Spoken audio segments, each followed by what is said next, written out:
Elle constitue la première cause d'hospitalisation au Togo et également la première cause de décès.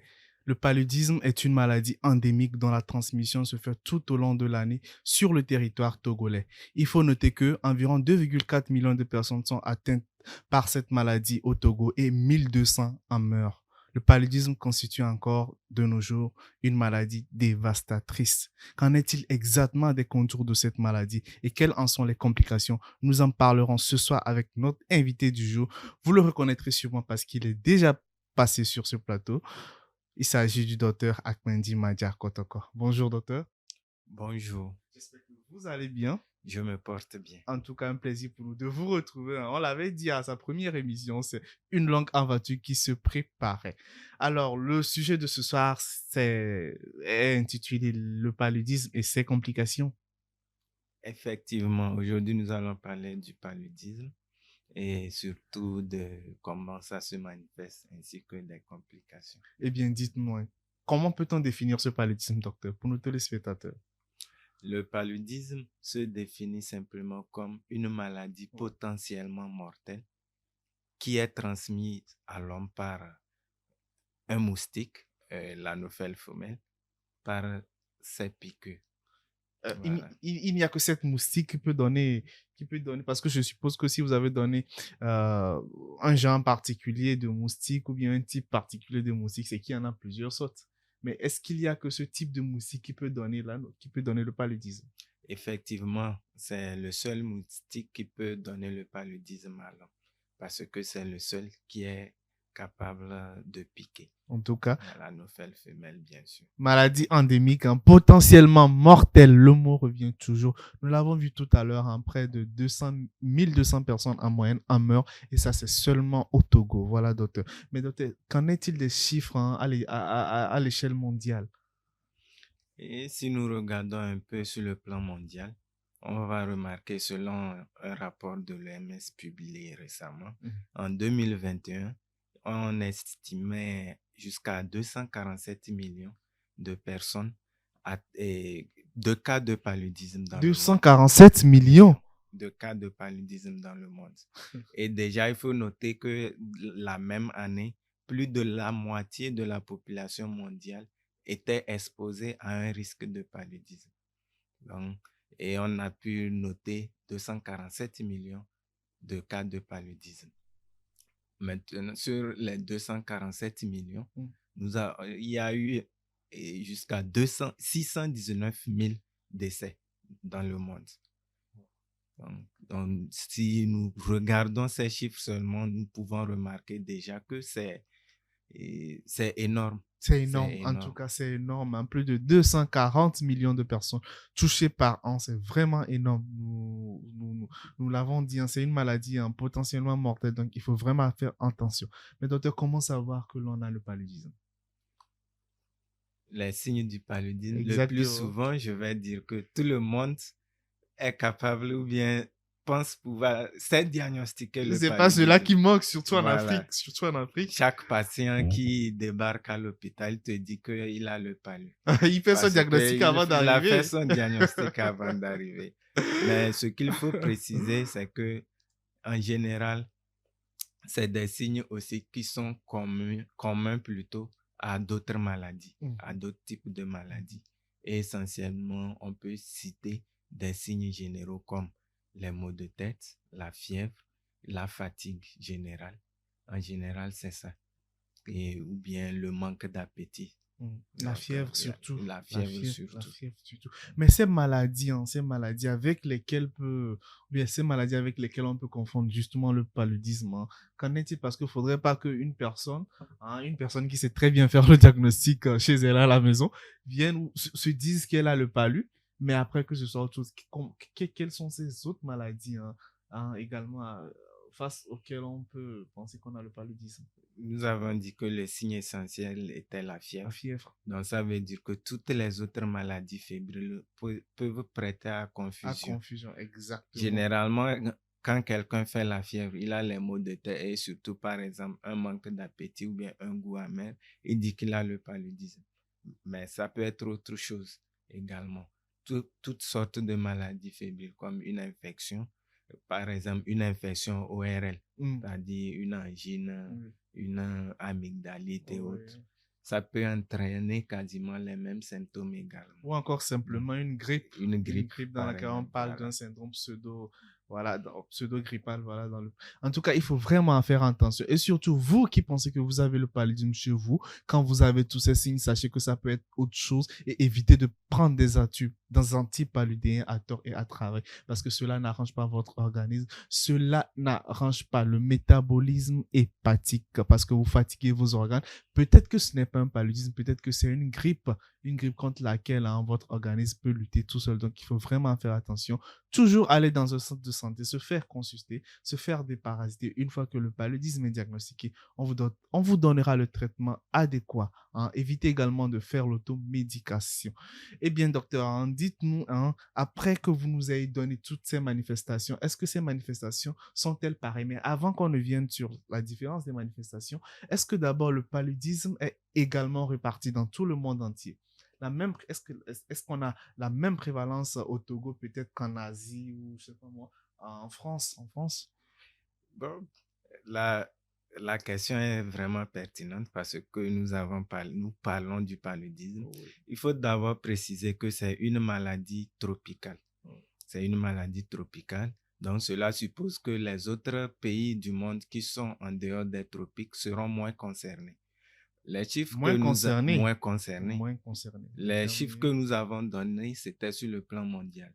Mais si on veut regarder un peu plus des détails, nous allons nous rendre compte que, par exemple, sur les 247 millions de cas de paludisme que dont nous avons parlé, il y a 95% qui sont essentiellement en Afrique. 95%. Wow. Et 96% des cas de décès étaient également en Afrique. Donc, vous voyez que il n'y a que l'Afrique 5% de cas qui concernent tous les autres pays, continents. tous les autres continents en dehors de l'Afrique. Donc, cette maladie est vraiment inégalement répartie dans le monde.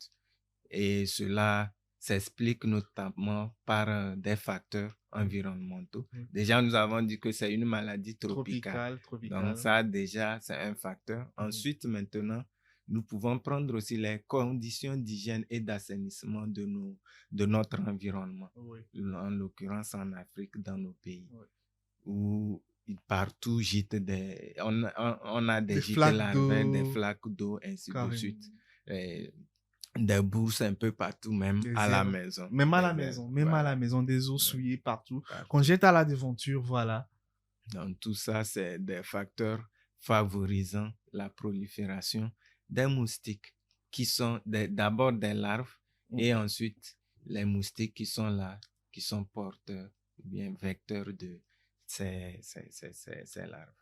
Mais docteur, est-ce que ça voudrait dire que tout ce que vous venez de citer comme facteur favorisant de prolifération de la nouvelle femelle, est-ce que ça voudrait dire que ces facteurs n'existent pas en Europe ou dans les autres continents ou comment ça se fait? À part le fait que ce soit en zone tropicale, à prédominance tropicale, quels sont les autres facteurs qui peuvent expliquer le fait que cela soit moins présent dans les autres continents? Nous l'avons déjà dit. Si on prend ces facteurs que nous avons cités spécialement dans les autres pays comme en Europe, en Amérique et autres, les conditions d'hygiène sont beaucoup plus meilleures que chez nous ici. Donc, ça fait déjà l'urbanisation et autres, c'est pas la même chose. Donc, on voit moins ces flaques d'eau qui habitent avec nous ici, je vais le dire comme ça, parce que pour rentrer chez toi, quand tu sors de chez toi, tu dois nécessairement traverser des flaques d'eau pour aller au boulot où que tu veux. Donc, ça fait que nécessairement, et ça sera plus fréquent chez nous ici qu'ailleurs. Et même ces flaques d'eau, vous n'allez pas forcément l'avoir chez vous. Vous n'allez pas forcément l'avoir à votre lieu de service. Vous pouvez l'avoir sur le trajet de votre service. Donc, ce n'est pas un problème du docteur Ahmadi. Ce n'est pas non plus mon problème à moi. Ce n'est pas non plus également un problème à vous tout seul, c'est un problème de tout le monde. Donc, faites attention à votre entourage. Hein. Faites, je sais pas moi, faites passer le message. Hein. Les eaux usées, il faut créer une zone non accessible à tous où vous pourrez les jeter et également, ou peut-être quand il faut y accéder, il faut prendre un certain nombre de mesures pour se protéger également. Nous allons en revenir dans les moyens de prévention tout à l'heure après la pause.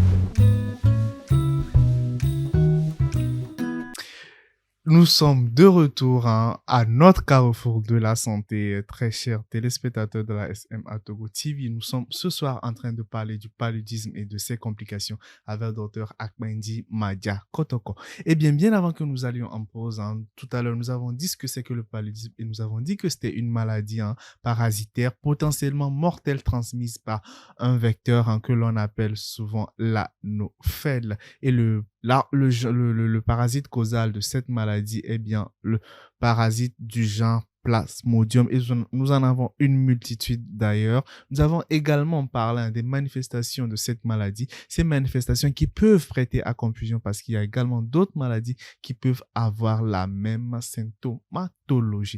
Eh bien docteur, nous allons parler des préventions, mais avant qu'on ne parle des préventions, nous aurions aimé que vous nous énumériez quelques complications, quand bien même qu'il y a la mort, voilà.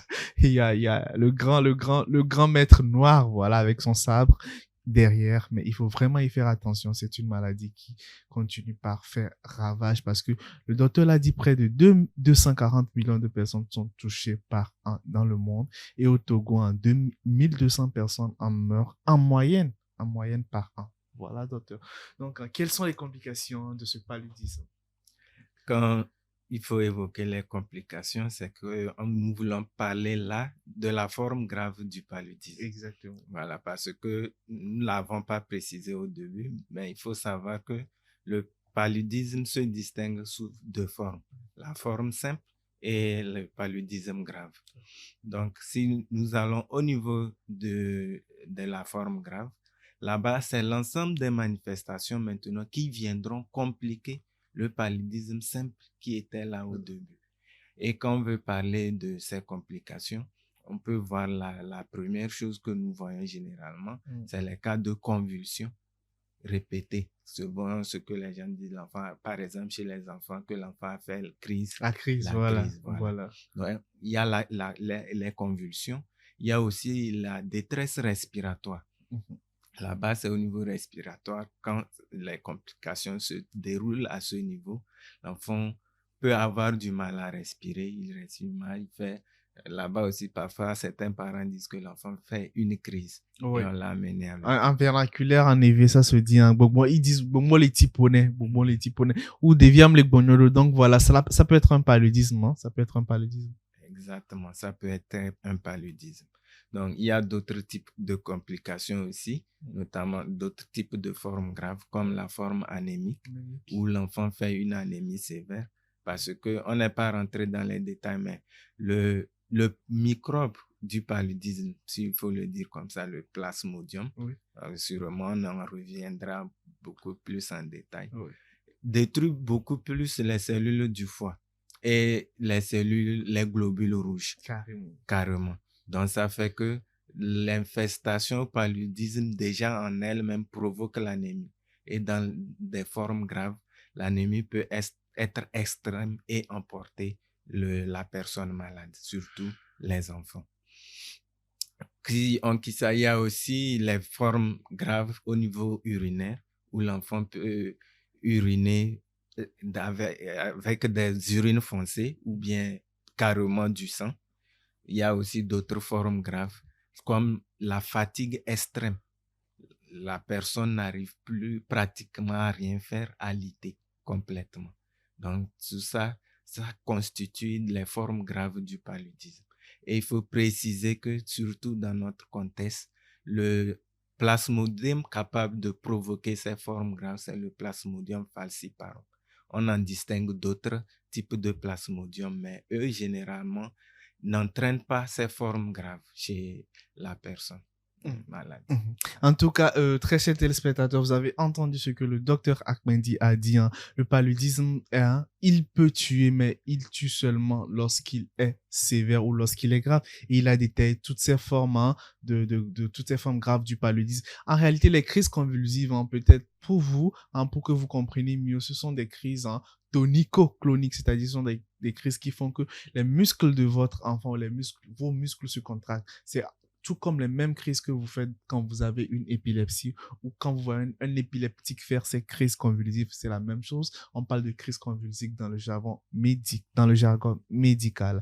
Également, il y a la forme anémique qui peut également tuer lorsque l'anémie devient très, très sévère et décompensée. Cela peut également tuer. Nous avons à côté aussi le paludisme grave respiratoire où vous avez une détresse respiratoire. Cela peut également se confondre à la détresse respiratoire qui y a souvent chez les asthmatiques, c'est-à-dire que vous avez du mal à respirer. Mais docteur, dites-nous, qu'en est-il des personnes vulnérables? Parce que si ce paludisme, sous sa forme grave, peut tuer, qu'en est-il de ces personnes qui n'ont pas assez qui n'ont pas un système immunitaire assez solide pour pouvoir combattre cette maladie? Je veux parler des personnes âgées et des enfants. C'est ce que je voulais dire, il faut aller droit au but.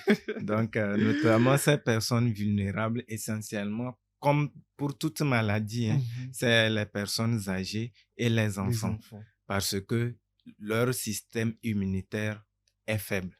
Voilà, les enfants parce qu'il n'est pas encore suffisamment puissant, mais les personnes âgées parce que la vieillesse entraîne une baisse de l'immunité.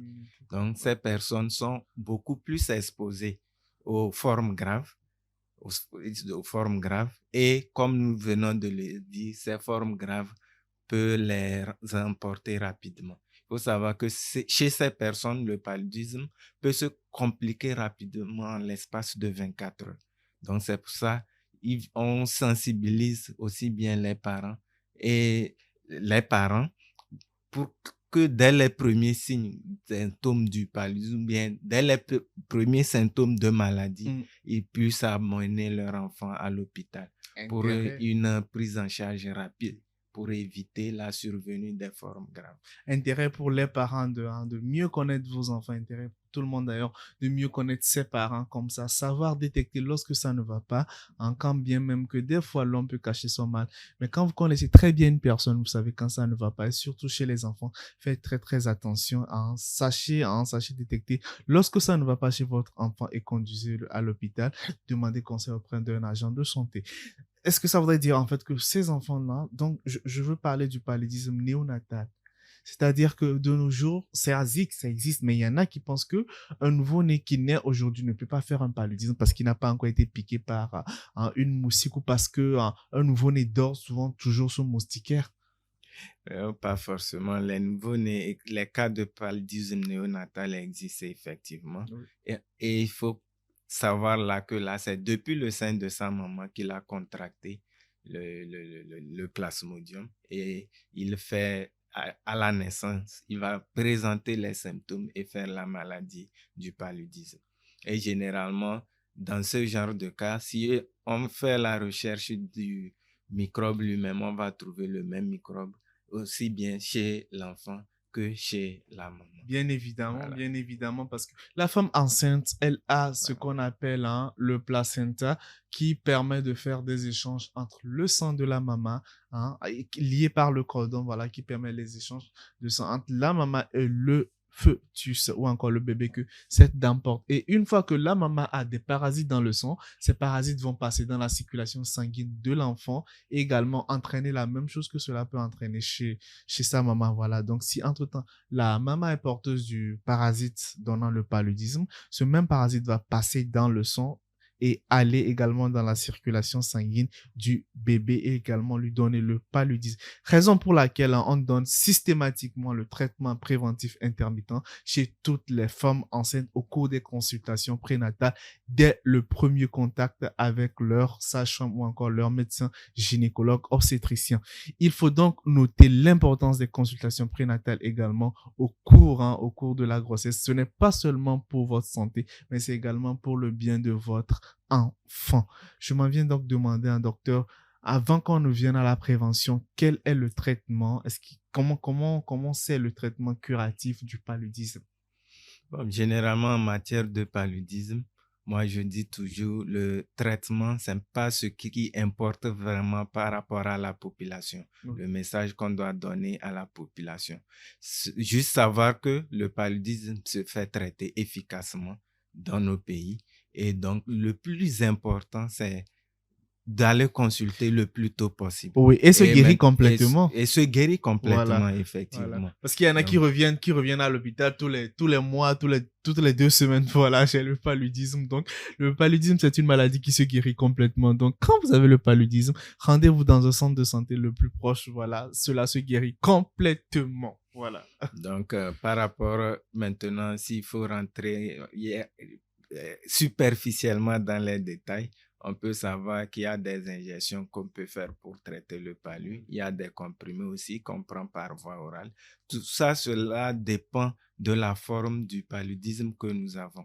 Si on est en face d'un paludisme simple, on ne va pas taper fort, on va aller juste avec des comprimés et puis 3 jours de traitement, c'est bon. Et puis, tout ce que le Voilà. docteur dit, cela dépend de votre médecin traitant. N'allez pas chez vous, hein, n'essayez pas chez vous. N'allez pas dire à votre médecin traitant que vous voulez prendre des injections contre votre paludisme ou encore que vous voulez prendre un sérum parce que souvent, ils parlent de sérum jaune, voilà. Quand le sérum n'est pas jaune, c'est que le traitement du palud n'est pas fait. Non, détrompez-vous, le paludisme peut être traité efficacement avec des comprimés ou encore avec de simples injections.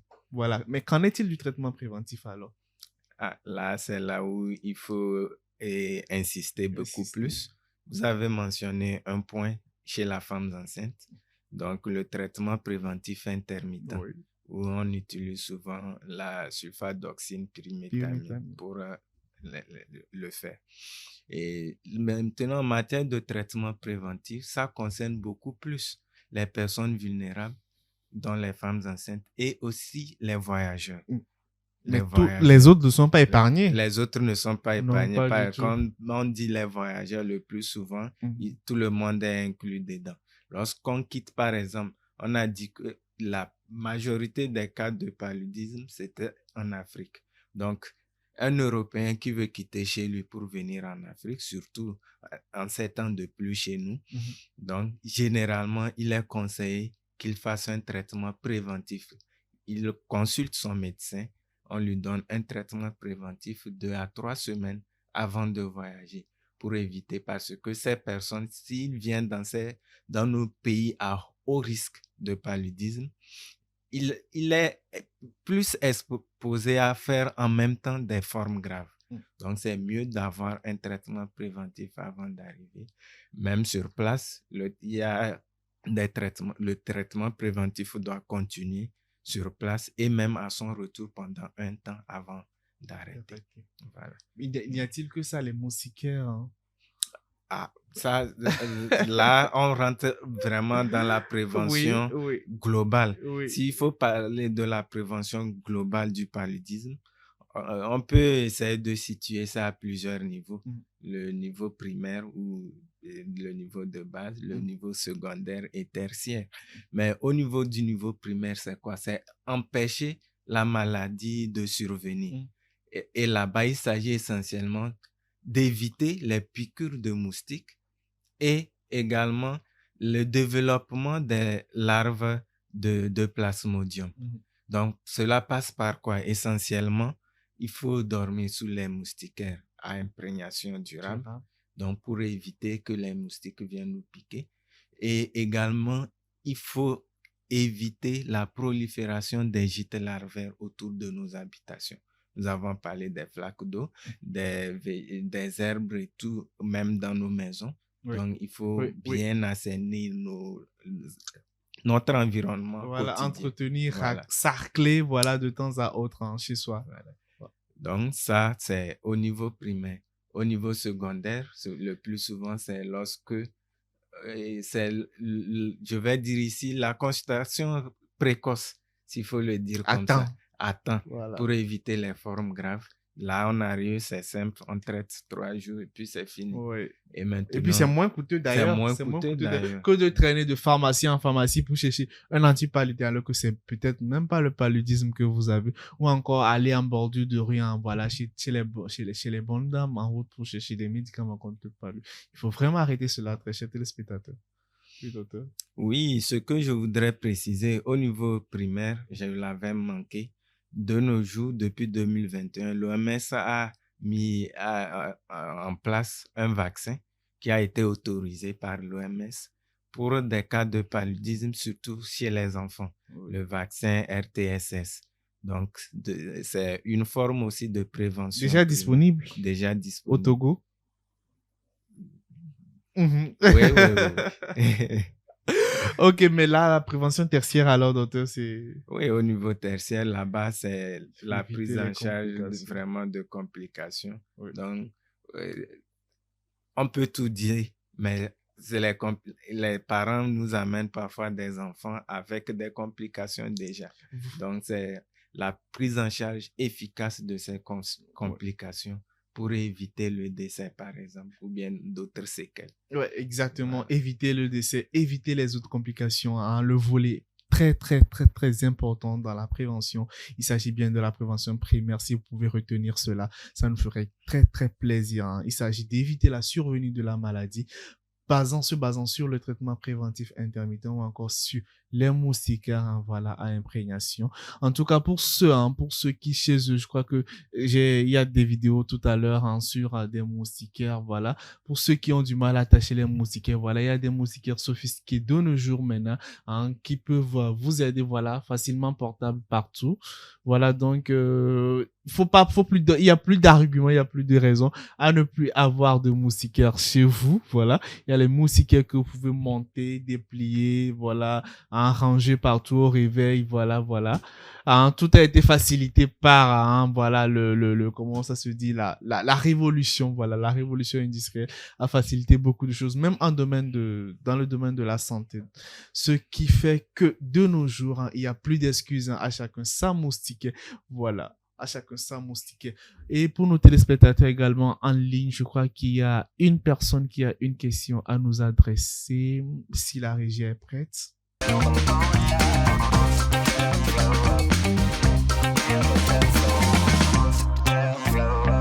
Alors, bonjour l'équipe de Carrefour de la Santé. Je suis Jeff Tekbadé et je vous suis depuis un moment et j'apprécie ce que vous faites. Alors, j'ai une petite question pour vous. Alors, on dit que c'est la nouvelle femelle qui transmet le palu. Alors, est-ce que le mâle aussi nous pique? Et quand la nouvelle mâle nous pique, est-ce que ça nous donne des maladies? Merci. Un plaisir pour nous de toujours vous recevoir, hein, de toujours savoir que vous êtes avec nous. Merci pour votre fidélité, voilà. Docteur, sa question, elle est un peu pertinente parce que c'est la première fois que j'entends quelqu'un poser cette inquiétude, hein. Là, le fait le mal, il faut dire en fait que personne n'en parle. Personne n'en parle, mais bon, tant qu'on y est, est-ce que cette nous fait le mal? Est-ce qu'elle nous pique également? Est-ce que ce genre nous pique? Et voilà. Est-ce que ce genre nous donne du palu, le palu après? Et effectivement, c'est une question pertinente parce qu'on a toujours incriminé la femelle. Ouais. Mais Les on se femmes, demande les hommes, ils sont où dans tout ça? Bon, mais il faut dire simplement que l'anophèle mâle ne pique pas parce qu'il n'a pas les pièces buccales nécessaires pour le faire. La femelle, par contre, dispose de ces pièces buccales parce que c'est de ça, elle se sert pour prendre le repas sanguin nécessaire à la ponte des œufs. Donc, c'est ce qui amène particulièrement l'anophèle femelle à piquer pour avoir du sang. Donc, quand elle va piquer, elle est obligée d'éjecter, on va dire simplement la salive, pour pouvoir absorber maintenant le sang. Donc, en éjectant cette salive, donc généralement les larves du plasmodium se développent au niveau justement de cette pièce buccale. Donc, en voulant éjecter la salive, elle éjecte la salive avec ces larves de plasmodium qui rentrent maintenant dans l'organisme humain pour se développer. Voilà. Je crois que vous avez la réponse à votre question en ce qui concerne l'anophèle femelle, l'anophèle mâle, pardon. Il faut peut-être qu'on s'habitue également à ce terme parce qu'on ne fait que parler d'anophèle femelle à tout bout de champ également dans chaque d'heureux. Nous l'avons tout à l'heure dit, hein, s'il faut retenir un élément essentiel, hein, ici, c'est la prévention. Cette prévention passe par la prise des traitements préventifs intermittents ou encore, hein, éviter les flaques d'eau, les zones les zones larvaires, voilà. Et racler souvent chez vous, voilà. Enlever les herbes qui sont souillées, tailler les herbes, tailler vos fleurs régulièrement. Il faut également faire appel à un jardinier et enfin dormir sous moustiquaire à imprégnation durable. Nous vous l'avons montré, hein. Et également, il faut noter en fait que ces moustiquaires c'est vrai que cela n'est pas disponible dans toutes les pharmacies, mais il y a des pharmacies en ville, hein, qui en disposent et où vous pourrez vous en procurer. Il y en a même qui sont déjà en train de demander en ligne par rapport à la disponibilité de la moustiquaire, hein. Laissez-nous un message, hein, nous vous orienterons vers les personnes idéales, les pharmacies, hein, qui en disposent. Voilà, docteur, un petit mot de fin. Et pour finir, je vais dire simplement la prévention, la prévention, la prévention. Nous avons cité les moyens de prévention. On pouvait ajouter d'autres comme les répulsifs, les insecticides, les spirales anti-moustiques, ainsi de suite. Donc, faisons tout pour éviter le contact avec les moustiques et le plasmodium. Et surtout aussi, lorsque on sent des cas de palu, consultons vite pour se faire vite soigner. Faisons tout pour éviter le paludisme, faisons tout pour éviter le contact avec l'anophèle femelle. Eh bien, c'était le paludisme et ses complications avec Dr Akpendi Madia Kotoko, médecin généraliste dans votre émission de santé Carrefour de la santé. Nous nous retrouvons le jeudi prochain à 19h à la même heure sur votre première chaîne missionnaire togolaise SMA Togo TV. Portez-vous bien, très chers téléspectateurs. Bonsoir.